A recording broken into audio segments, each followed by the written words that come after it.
Come on.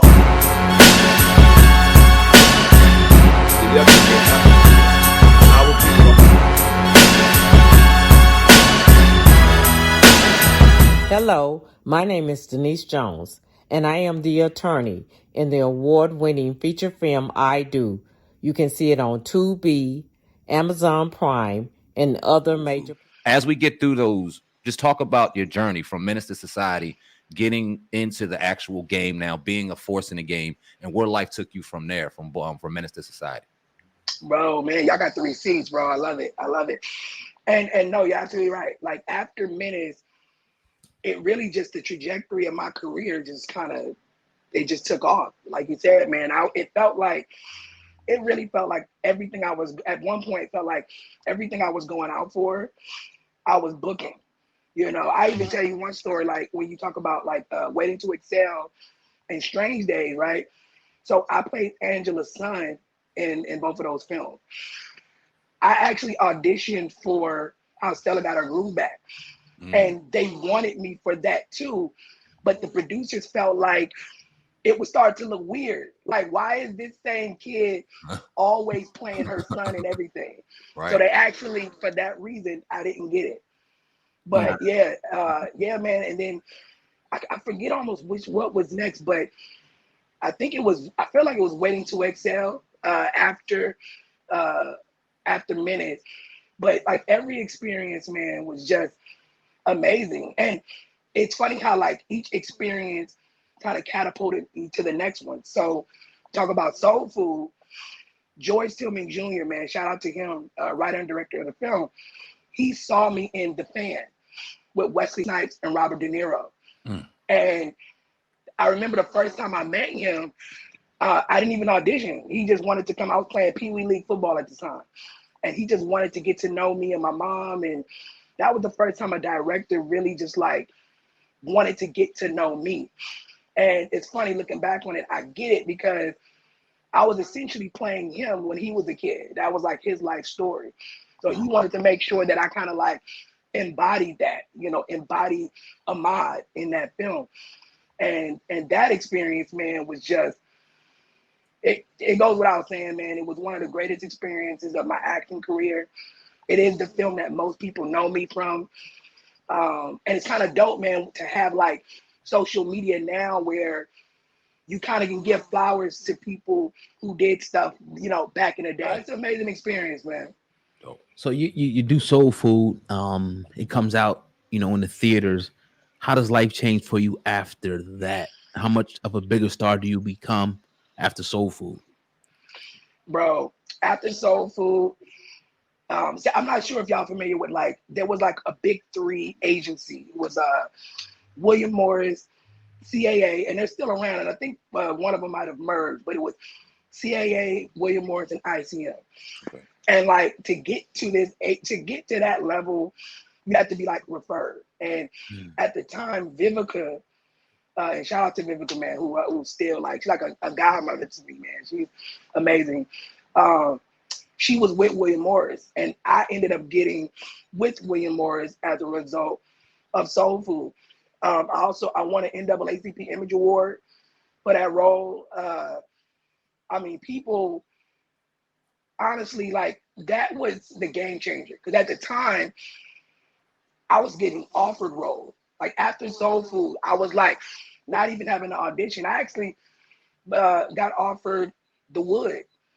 And that's actually one of my biggest regrets. That's one of my biggest regrets, man. Like my mother and I read the script and we actually turned it down, man. And that's actually a regret.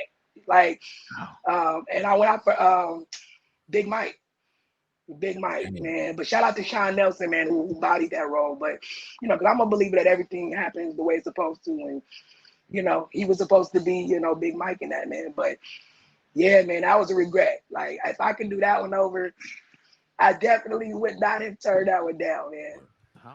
We seen that you did a lot of TV series and shows and stuff after Soul Food, but people would ask what happened after that. Why no more real prominent major movie roles after Soul Food? Can you kind of get into that for our audience? Absolutely, man. I appreciate it. So life happened. I mean, like you see, I kind of alluded to a little bit. Mm-hmm. My mother, Yeah. she passed away from cancer, colon cancer. She was young. Man, it's tough.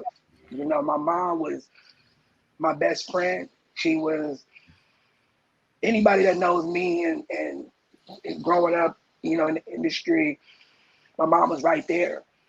And what's amazing about her, man, she kind of like she pushed back on the I don't know if you heard of the momager reputation, right? Mm-hmm. You know, the mom that's on set, difficult to work with. That was not my mother, man. She was just the complete opposite. People loved being around her. And she was, it's crazy because we didn't have a history of cancer in our family. And she had stage 3 colon cancer. And she was a fighter, you know, about 2.5 years, 2 years. And then she succumbed to it, unfortunately. And that was difficult, y'all. Like I remember asking actually a fellow actor, man, Jermaine Williams. Shout out to him. Mm-hmm. You've seen him in probably The Great Debaters and Fat Albert. And We've interviewed him, Yard. And he was that first question I said, man, I don't know what I'm gonna do. And he said, "You're gonna keep living." And at the time, man,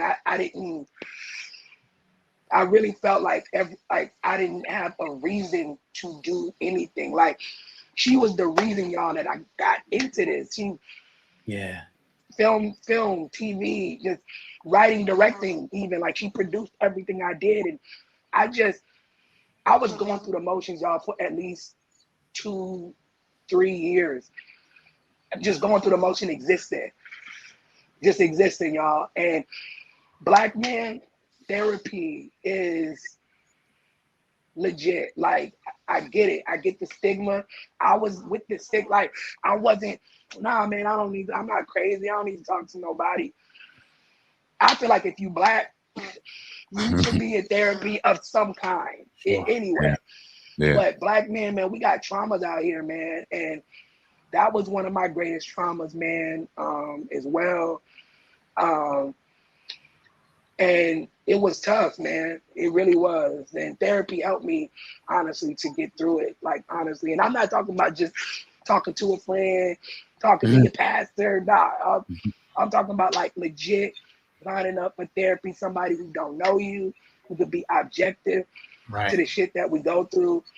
And that really helped. So that was a big, that hit a lot, man. And it took a while to kind of get back on the saddle, you know.